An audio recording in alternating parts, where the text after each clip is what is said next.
I'm just going to read you the subject, and you're going to be like, what the hell? My supervisor that ran off with my ex-wife What? abused her daughter, his stepdaughter, for over 4-year span, was sentenced to 101 years in prison. Wow. Holy shit, that's a long time. Yeah. He ain't getting out. So, Pop, I dodged a bullet. This could have been my daughter. When we were married, she did not have any kids, and it was both of our first marriage. This is a bad one, really bad. This comes from a gentleman who goes by the name Jeff. We got married right before I went to basic in December of 98. Oh, my God. So many guys do this. Yes. I'm going up to basic. You want to get married?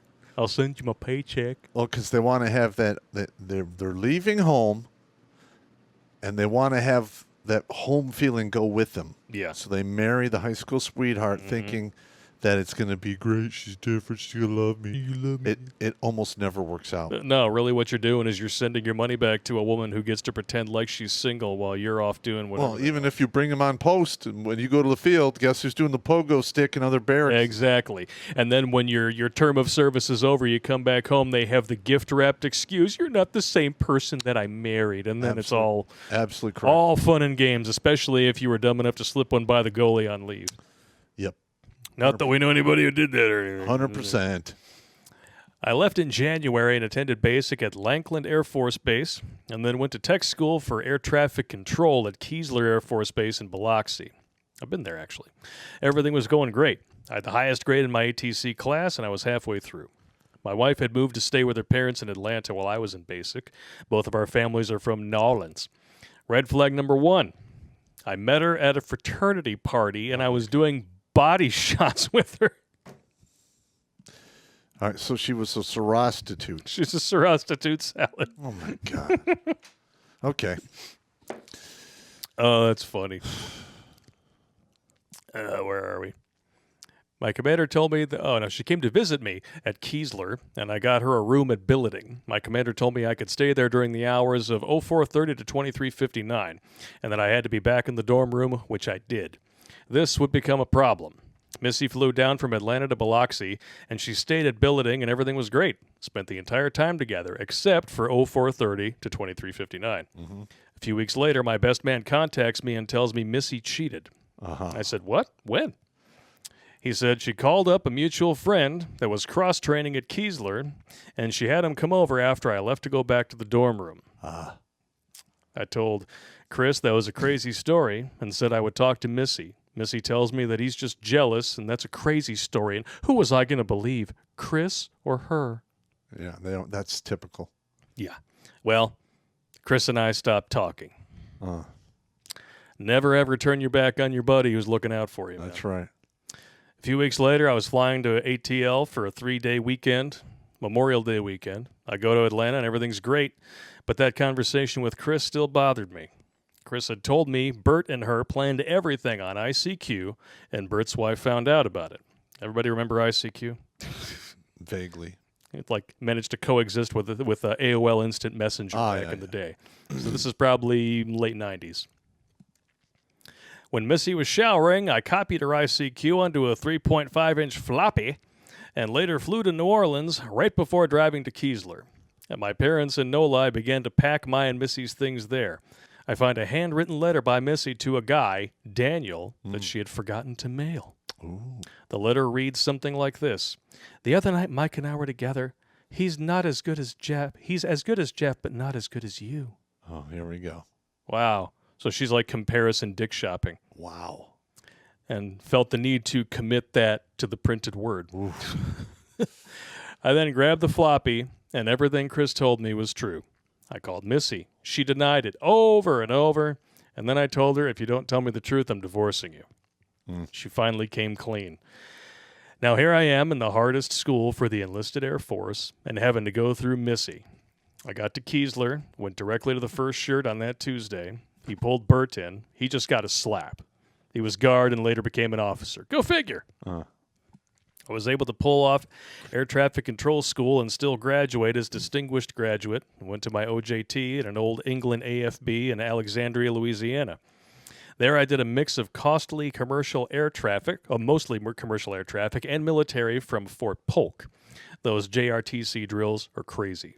Yes, they are. I've done 4 of them. I arrive in Alexandria late June 1999. I'm doing great with ATC. Late September rolls in and I'm off this day and my wife is working. I'm sitting on front of the computer and I see a message from my trainer in the tower who is civilian. However, Rick, article is about him, isn't messaging me. It's my wife. Oh. He was having an affair with my wife. Oh, my God. Well, I went to the commander who did nothing. Told the commander I was going to kill Rick. Immediately, I was put on convalescent leave. Rick was forced to resign, but my commander was humiliated and the JAG and adjacent general got involved, or adjunct general, sorry. I had to switch to a new unit and lost my air traffic control job, which is why I'm so bitter. The story doesn't end here, though. Oh, my God. Later on, my ex cheated on Rick with someone else. Then married that guy, Daniel, mentioned earlier. She just likes to bounce between like 4 dudes. He was a sailor. He had a little girl. She had a little girl with Daniel, the daughter mentioned in the article. She cheats on Daniel with one of his friends. Shocker. Here we go. This is just insane. Once a cheater, always a cheater, That's I guess. right. Yeah. Wow. Wow. It returns to my old supervisor with the little girl, and you can read the article from there. I feel sorry for that girl, now a woman. I know how my ex is. I bet she knew. Daniel is a pussy. I would have killed Rick or purposely put myself in Menard's Correctional in Illinois just to get to him. Maybe this story can be an exclusive. At least my ex earns me $2,200 a month for 80% VA disability. I get 70% just because of her. But yeah, here's the article. Oh, I turned off this giant ad in the middle of the screen. At least it's not for a gay cruise this time, right? 101. There it is. Man who sexually abused stepdaughter over a 4-year span sentenced to 101 years in prison. Wow. That's the dude right there. Wow. Richard Janusz will never again breathe as a free man. What is it? What is his last name? Janusz. Janice. Or Janus. I think it's pronounced Janusz. Okay. On Thursday, Judge Philip Montgomery sentenced Janusz 50, formerly of the 500 block, Nathan Latin Lane, to 101 years in prison. Sentenced to 77 years in prison for 11 counts of criminal sexual assault and another 24 years for child pay offenses. Oh, my God. He must serve 85% of those 77 years, according to court records. Yeah. He'll be 115 when he gets out. Yeah, I don't think he's going to age that well. He ain't making it. If you're a Chomo and you go to prison, you're not making it. It's going to go badly for you. Wow. It's crazy, crazy shit, man. I'm wondering if this dude, Jeff, was also raised by a single mom, because a lot of these dudes raised by a single mom tend to gravitate to women like this. Yep. It's a consistent theme that we see across a lot of these stories. But holy I don't know, man. That's that's bad. Mm-hmm. But this is bad, right? Listen, this is bad. It's very common for like dudes to like marry some chick and then divorce her and then marry some other dude's ex-wife, and it's like literally you start off at basic training and it just turns into this balloon knot of taffy of dicks and pussies. and like every once in a while you have one guy die, and then it just keeps going. You're like, it's insane. Yeah. Like through the thousands of people that I knew in the military who were married, like 3 of them are still married today. 3. Wow. But, that fits right up there with what you were saying. 90% within a year or so of returning from Iraq. Boom. If you go to a war, if you deploy to a war zone and you're a combat MOS, when you come back, there's a 90% chance you will get divorced. Now, that's from my own research. They need to do an official study on this. Yeah. But I don't think the military will ever do that because it's so damning. Well, they don't want those numbers getting No, in. they don't. And the ones that they actually did give after leave it watching to that, leave it to Beaver. Oh, only 10% of military couples get divorced. Get the fuck out of here. You are out of your fucking mind. Wow. I mean, what do you expect from the Pentagon? They're so goddamn stupid. They had to add an extra side to a square.